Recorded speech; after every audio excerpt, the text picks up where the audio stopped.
Monday Night Raw almost actually delivered before ending in the usual tag match. Tonight it's Wrestlepalooza predictions and we react to some big announcements from the WWE. Let's get into it.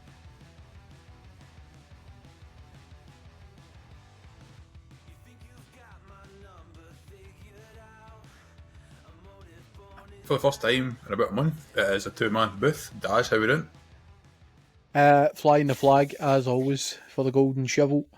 I'm excited to try and predict Wrestlepalooza and see what's coming up in the horizon. But yeah, a surprisingly good week and televised wrestling TV for a change. Aye, I thought we'd get the usual SmackDown.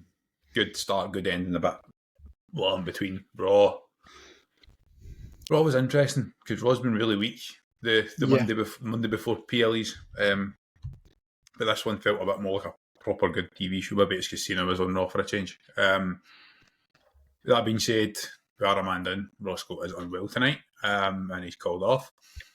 We'll just start with the announcements. The first announcement is the big WrestleMania 2027 WrestleMania 43 announcement that it will be in Riyadh, Saudi Arabia. Mm-hmm. We won't go into too much detail because we're going to record the squash this week on that, and just rather than doing initial reactions, do sort of secondary reactions. What does it actually mean for the product for the next nearly 2 years? And the other announcement is the rather unusual situation with Andrade. A lot of the rumours coming out that he was unavailable and unprofessional and failed wellness policies. Then he thanked the WWE. Seen that tweet on Twitter. Yeah, it's odd.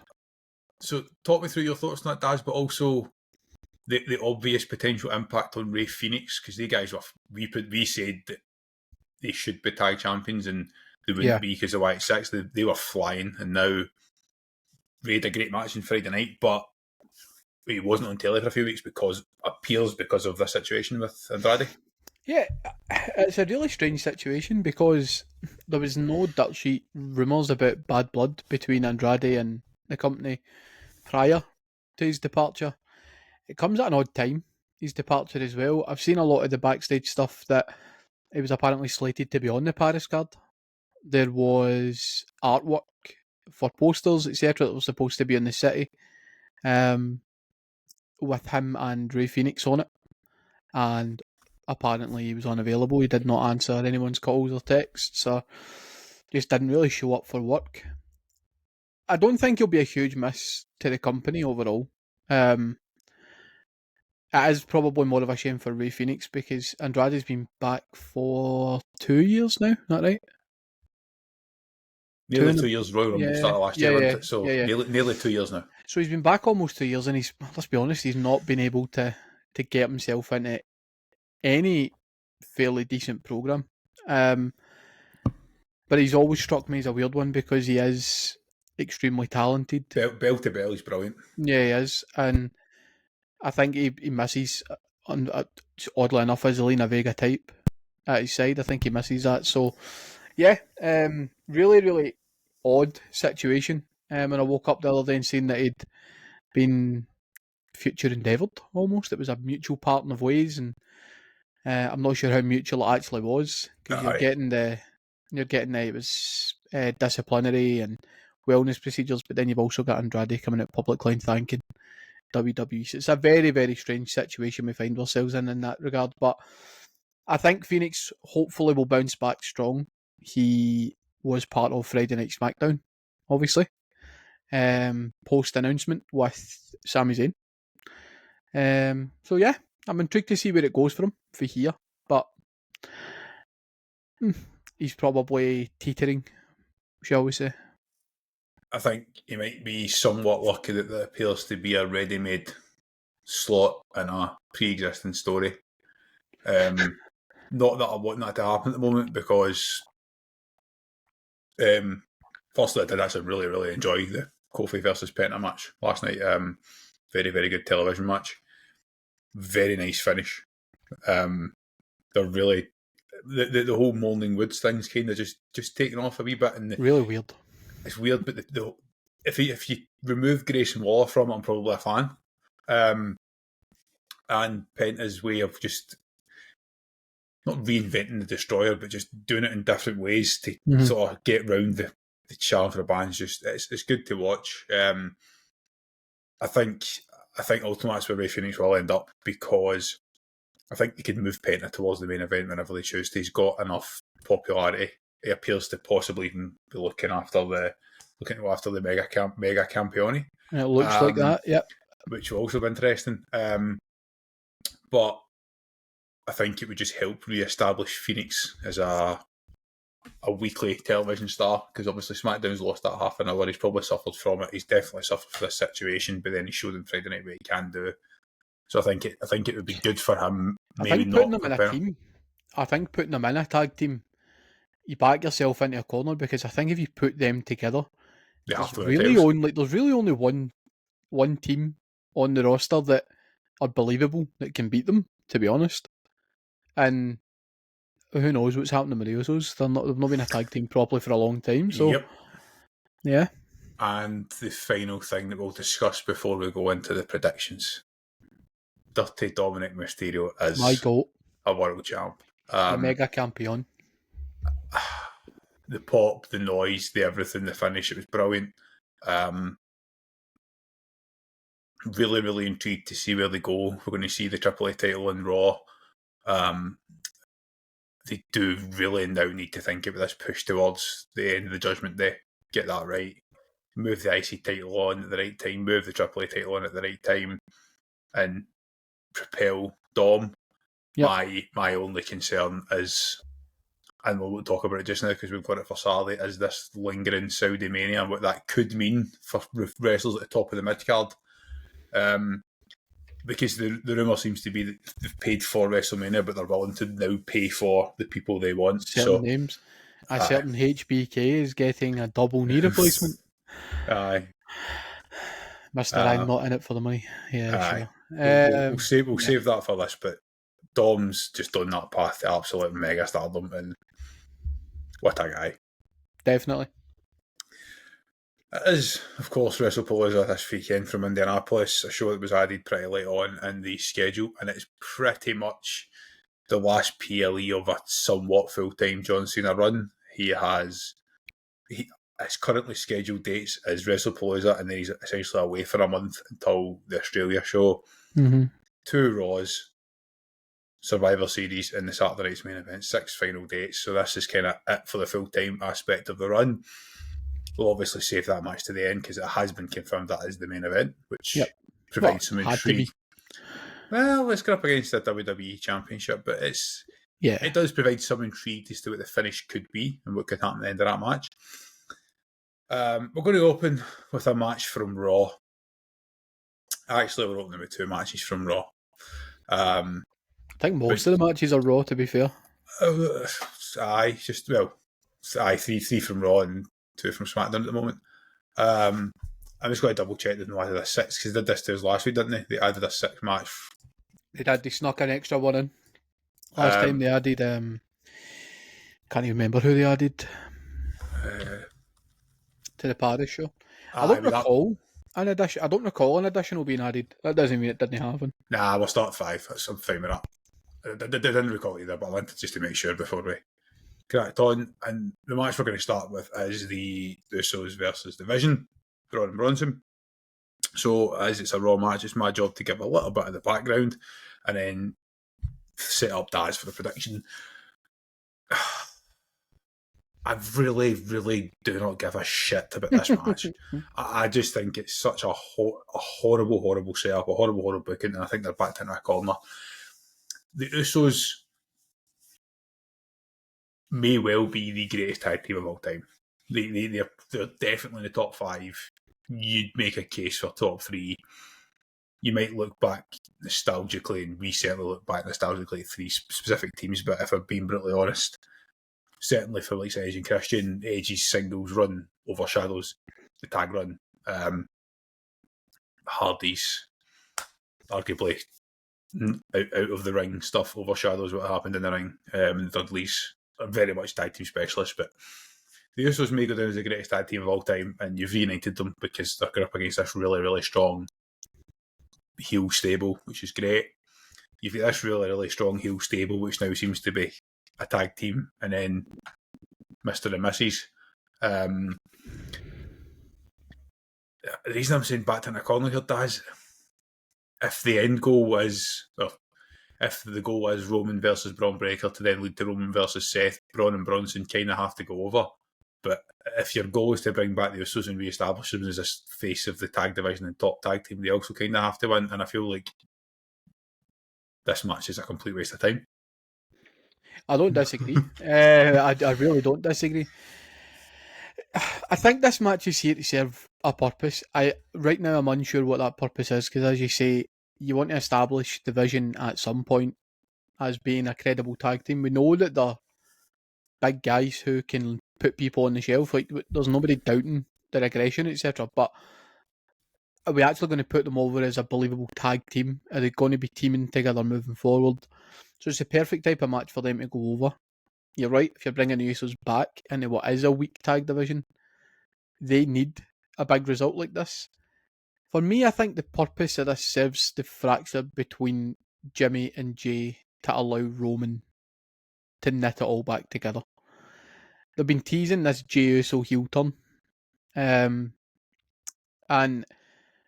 I keep going back and forward on it. Sometimes I think it's going to happen, and other times I don't think they'll pull the trigger. I think they're going to push Jay right to the edge, to the point where he can be brought back in. Who that is that does it, when it happens, I don't know. But I think that Jimmy is likely to not cost Jay the match, or his team the match rather. But I feel like a Jimmy Uso mistake is probably going to lead to the Division picking up the victory. It fractures the relationship between the Usos, and it helps build Division that little bit, even though nobody really cares about them as a stable because they've been overshadowed by an Irish lady. So I did notice something really odd on Raw. The four of them walking backstage without Paul Heyman. I actually think, off telly, I think they look better without Heyman, because we've spoken about it before. They don't need him, because they've got two of the best talkers right now in the business, and Seth and Becky. And by the way, Braun Breaker can cut a promo. They're trying to build him as a silent assassin type person, but he can absolutely cut a promo. Bronson's been okay on the mic in recent weeks as well. His stuff with Roman was quite good. So I don't necessarily think they need Paul Heyman, but what I'm really hoping is that whilst Paul Heyman's been written off TV, we're planning a demise of the Division. We're planning on the breakup and really chopping this up, because you alluded to it, and we'll not say too much about Saudi, but I think they might be altering some plans that were maybe in motion prior to that bid being confirmed. We thought Sammy was getting the push. It might be someone else. Might it be a chance to push Braun Breaker, for example? Because this stable ain't working, and it needs broken up. It's arguably working better now that it's been split at the card a little bit. Now that they just look like a tag team, it's actually working a bit better for them. I do agree. 100%. I'm going to concur that we're going to see something, not a fracture, but a disconnect between the Usos. You alluded to Ellen as well when you said that they're coming back as a team for the first time in a long time. So there's inevitability going to be some rust there. I think you're right. Maybe not a mistake, maybe just eats the pin. I think I'm going that way because the Roman's path to Rollins, which I still think will be a main event next year, although we'll keep discussing it. That's also here's Saudi saying we want your two biggest stars in a Hell in a Cell match, but I still think that should be a main event match. To get there, he has to go through Braun Breaker. Going through Braun Breaker gives you the split, because Seth Rollins can say, what's the point in having two guns if you can't do your fucking job properly, type thing. Pretty much. There's the split. Job done. Move on. Heyman can stay with the two of them to help manage them, whatever, if he needs to, but I don't think he does. But that's only Bronson put a good match against Roman, but he was never winning that. Braun Breaker's the same. If the path Rollins division have to win, then Roman has to beat them both. I do want to just touch on the Jey Uso heel turn. We didn't go into detail last week because I was keeping it deliberately, because last week we were so busy. This week I was like, right, I know we're going to talk about it as part of this match. I don't think it's a heel turn. I think it's a tease of him trying to be like Roman, but getting it wrong. because he doesn't have the aura. That's how I see it going for a few weeks. And obviously, Jimmy made a phone call last night. The question is, who did he phone? Ghostbusters. I'm going to assume it was Roman, but who gives a shit who it was? Like, Do you know something? Do you know what I think could be a swerve?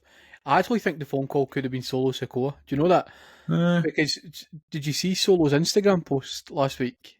I did not actually. I've been loyal since day one, and it's him throwing up the one. So I'm intrigued. I'm intrigued to see how that goes, because they do this shit for a reason. They post this fucking nonsense. For people like me who go down rabbit holes, this is why they post this shit. Yeah. This is why we have a podcast every Tuesday. This is why I do this. To explore the rabbit holes. Match number 2 on the card is once again staying with Raw, and that is the Women's World Championship match between Io Sky and Stephanie Vaquer. I really feel that these are the wrong 2 women for this match after the last few weeks, not because I don't think they're talented. I just think that I think the match is predictable. I think, unfortunately, Stephanie been away. I think I said last week before the NXT show, I said in last week's podcast, it was something like 6 weeks since she was last in front of a live audience, so done backstage segments. She then missed the Monday because, well, I said it wasn't clear, but said travel issues. Obviously, travel issue being she was going to NXT. She's obviously on NXT tonight, which looks like a hell of a card. We can maybe touch on that at the end of the show. But the momentum has gone, unfortunately, from Stephanie Vaquer. I don't think you would get the pop that you would have got had this happened 2 months ago. And I think, as I've alluded to, and you said the same thing to an extent in Discord,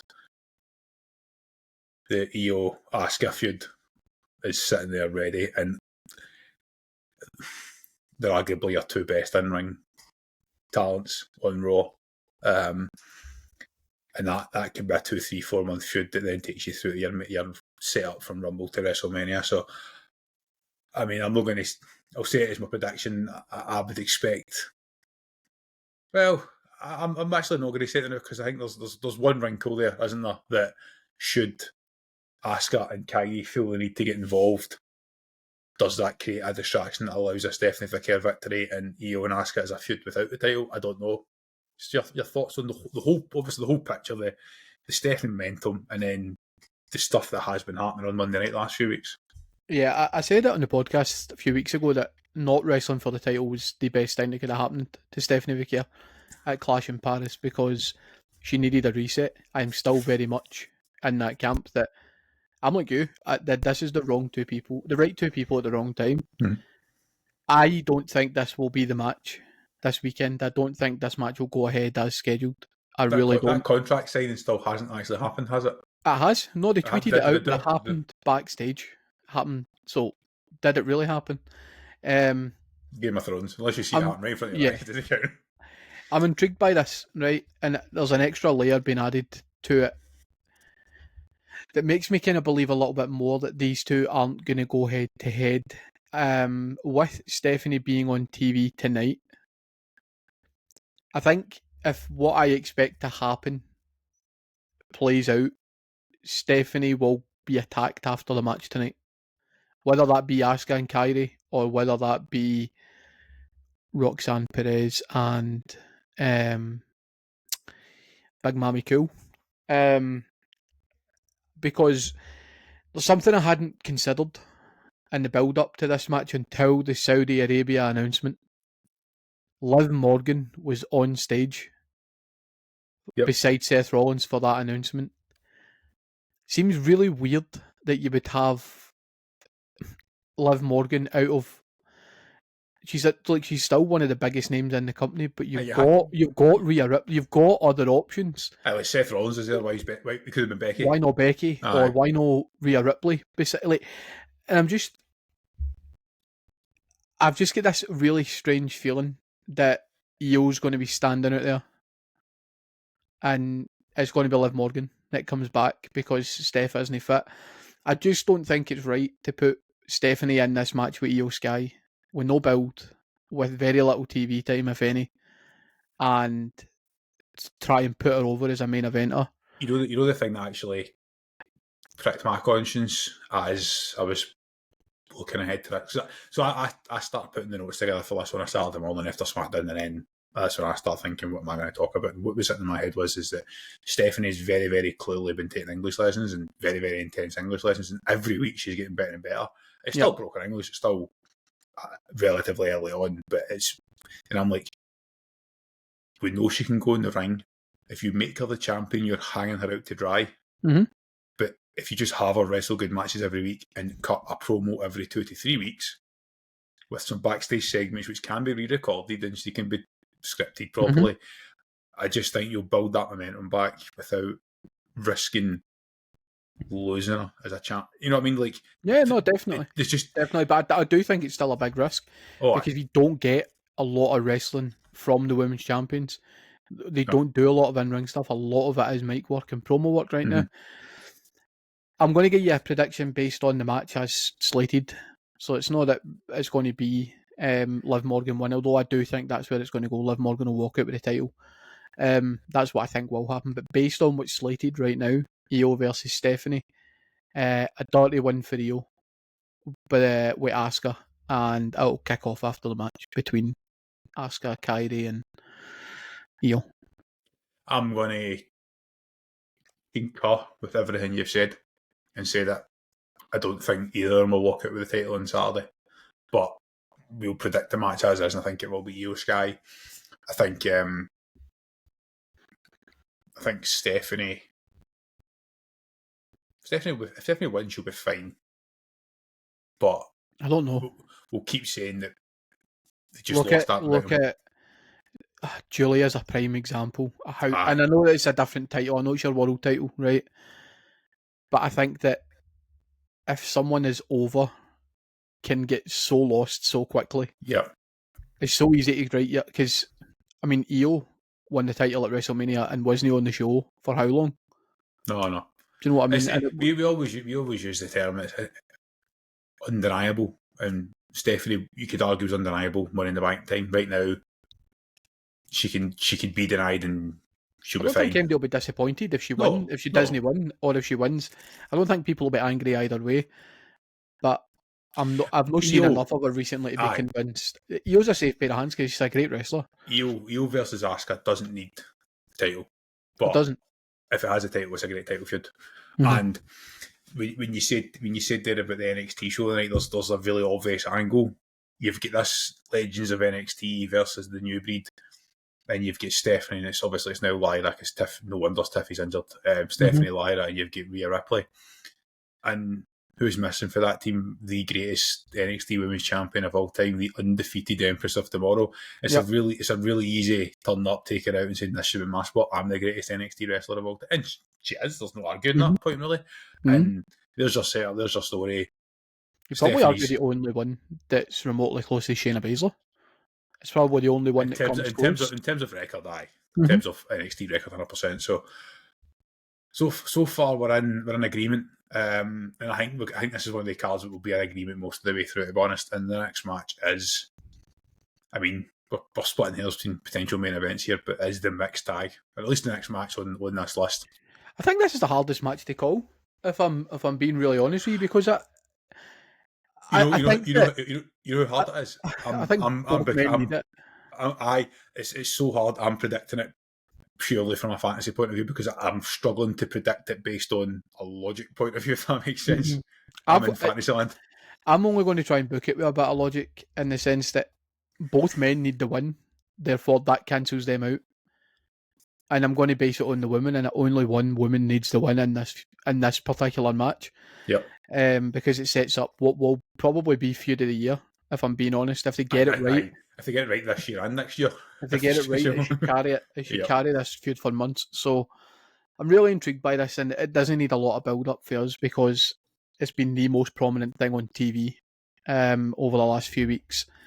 As obviously the huge return of AJ Lee. I thought it was honestly awesome to see Punk come out in her gear with the t-shirt and stuff on. It looked great. Hi, I'm AJ's husband.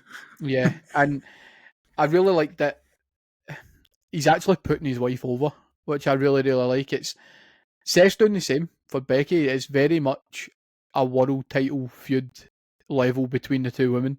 Aye. And they two seem like the accessory, which is a bit of a novelty in mixed wrestling, because it's normally the woman who is just an attachment to the match for the men. So it's really refreshing to see it being spun at this angle. You know it's almost a shame, and I don't know if there's a way to do it. The AJ versus Becky feud, when it comes, should be for the world title, and Stephanie Vicky could be an IC champion and kind of get a bit of, because the IC being the workhorse title, because we said that about Lina Valkyria, it elevated her as a mic worker. Mm-hmm. Whilst we know she can go in the ring, she's brilliant, and maybe they could do the same for Stephanie.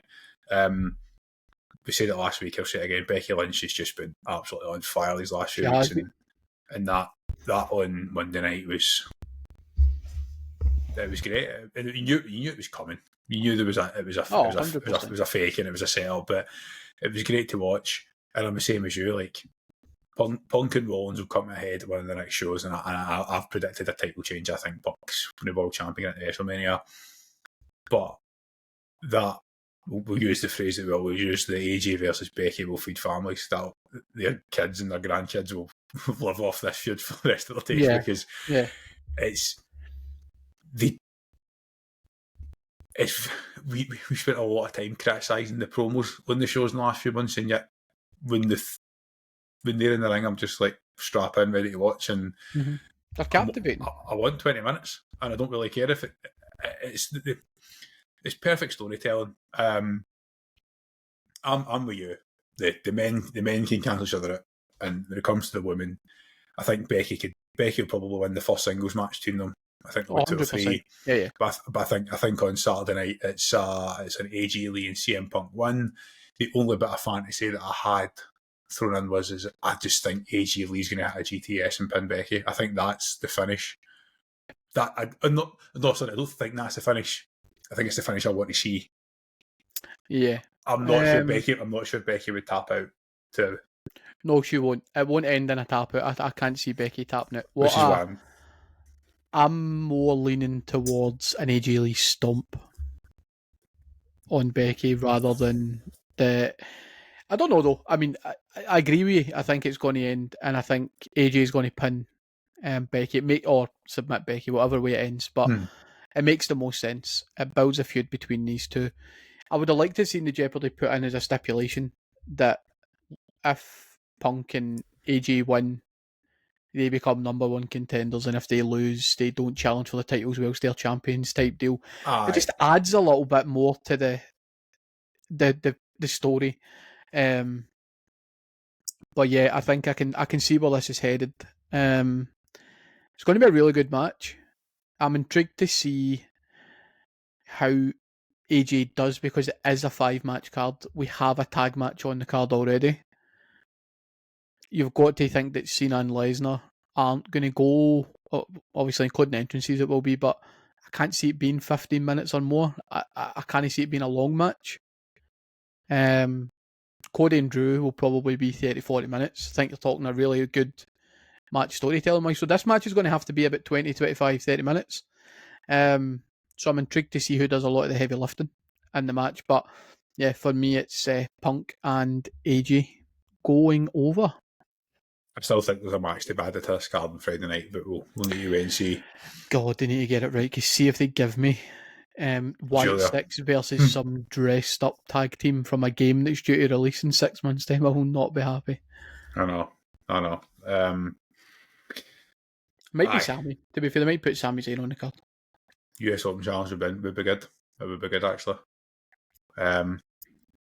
So it almost feels boring when we agree with each other. There will be a disagreement at one point, I can tell you that, and it won't be in the main event. So I think the next match we might have a difference of opinion. So I've just been sitting talking to Adam about this next match before he came on, and the thing I said to him was, Drew needs to win this, but I just don't see any way in which he can win it. No, we're in a position where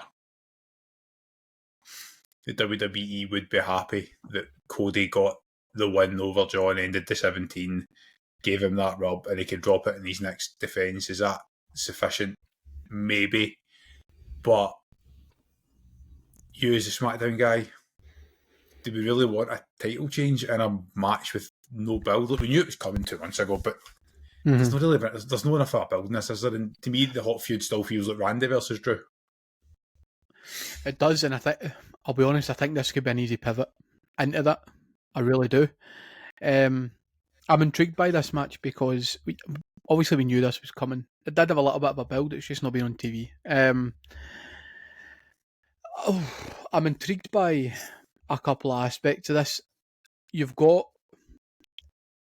Mr. Invincible, who wins everything. That's just the way it is, unfortunately. We've spoke about it before. He's won from Royal Rumble. He's just can basically win absolutely everything that he's been a part of. You've got two options with Cody Rhodes. He can be a 4 or 5 time world champion, or he can be a 10 or 12 time world champion. If he's going to be a 10 or 12 time world champion, he needs to start dropping belts inside 30 to 60 days. I had my heart set on a Drew McIntyre win. I had my head almost in line with a Drew McIntyre win, but it's not the main event. And that's what puts me off. It's not main event in the card. And the fact that it's not main event in the card makes me think it's a no contest. I really don't see this one ending because this feud should go to Australia because it deserves it. But I do think it could be triple threat in Australia, and that's where we'll get the title change. Because I think Randy might cost Drew or Cody, to be fair. It could fucking go either way. But I think Randy might be the guy with a DQ. I don't know, is Cody finished, Phil? I know he's saying I am back, but is the champ actually back? I don't know. Is he back to do the Now filming again for a few weeks and back because off if early? He is, I don't know if he is, but if he is, Randy teased something again on Friday night that the referee stopped him from doing. It would be nice and poetic if he wrote Cody Rhodes off with a punt. That would be really cool. The other thing is that the Street Fighter film has been filming in Australia. That's where Cody's been, obviously. Perfect to go and finish or shooting over there. The show. My heart's always going to be on a Drew world title win, and I know it's the hometown pick, right? For anybody that doesn't know, Drew grew up 15 minutes down the road for where we grew up, and he's the only guy. Yeah, he's the biggest star to make it out of Scotland and making the WWE. He's not the only one, but they're few and far between. Aye, but we are still filming the camp that he carried the business during COVID and deserves a proper run. He got his mania moment, but he deserves a proper run. My heart just says Drew. My head, and it says it's Cody, and it says it's Cody because Triple H likes his long title runs and likes the title change at the big events, which is fine. But I am so scared, genuinely scared, not in a bad, that if we don't get a change, both world champions are going to have to hold till Mania. Because there's a bit of a window where if they don't drop it now, it gets too close to the Rumble, and then at that point it's not historically, but under Triple H, that seems to have been the case. Definitely. There's always I know they did. They brought Lesnar. Even then, that might have been when Vince was still in charge. When Lesnar won it at day one, and then when Lesnar versus Reigns winner takes all. I actually forgot all about that. But that's what I'm saying. We just haven't seen the title changes. Sort of November onwards, and I know it's easy to say that when Roman held it for fucking 6 years, but I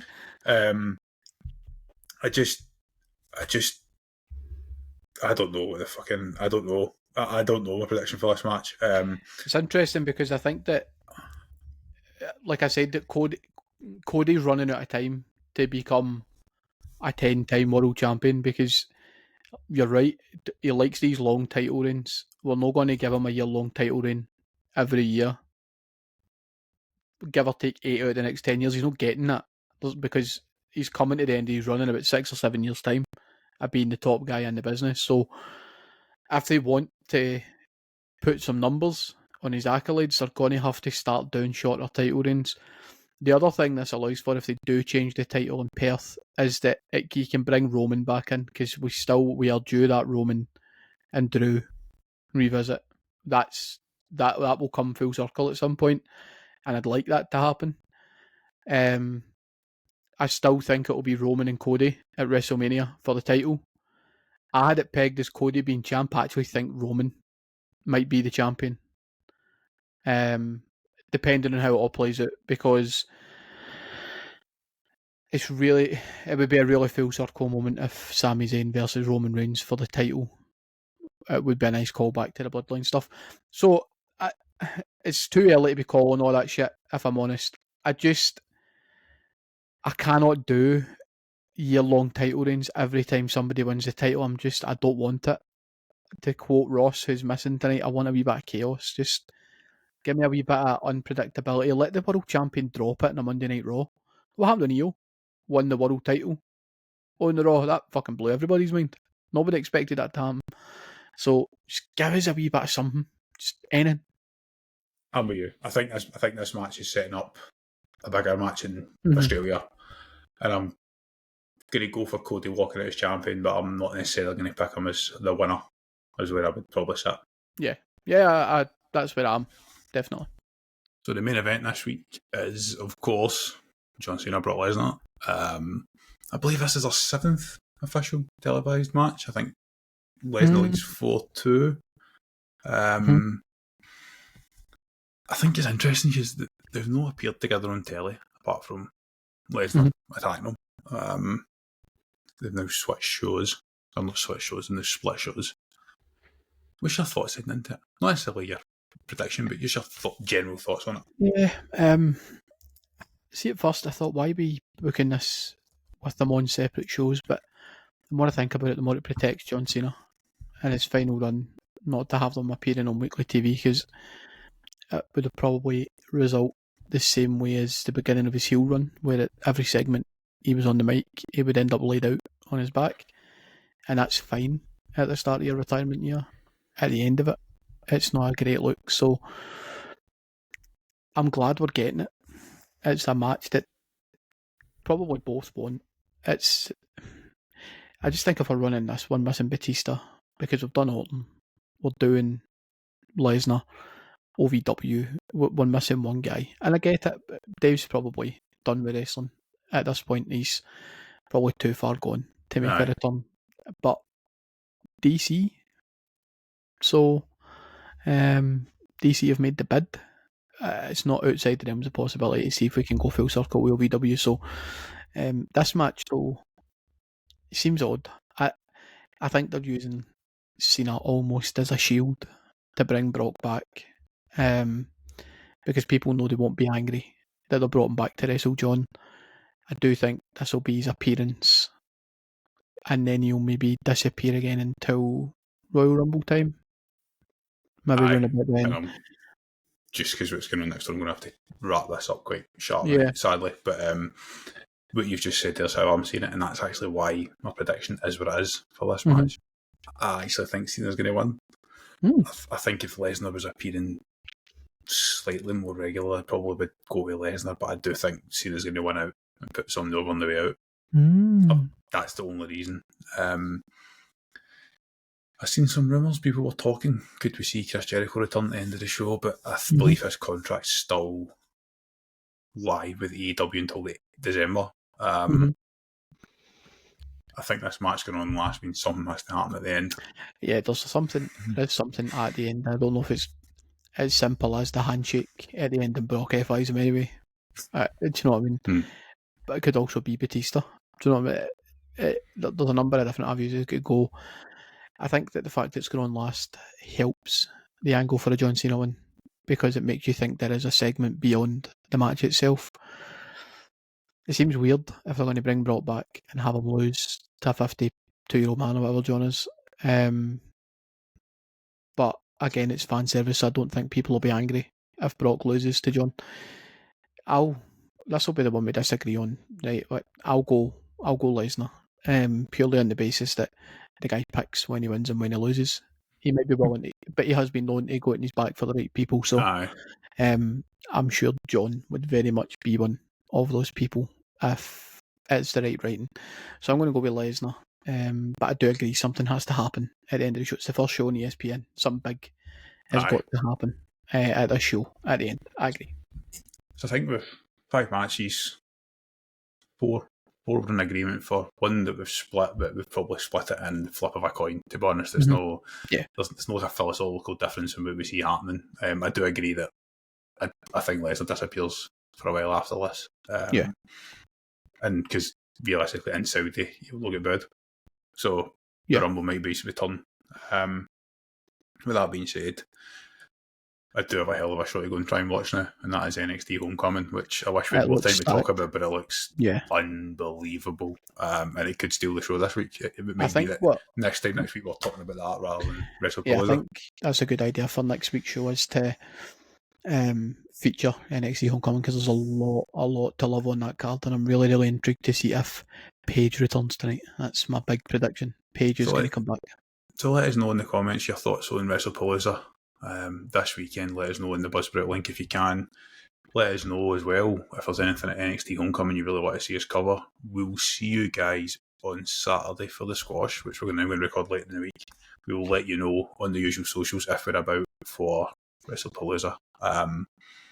We'll not make any commitments right this second. But keep your eyes peeled on X for some free wrestling cards being given away every week. Keep your eye on X. So that being said, Daz signing off. It's been a pleasure as always, Dave. I'm looking forward to the show, and just give me some feel good John Cena vibes. That's all I want. 6 days to go.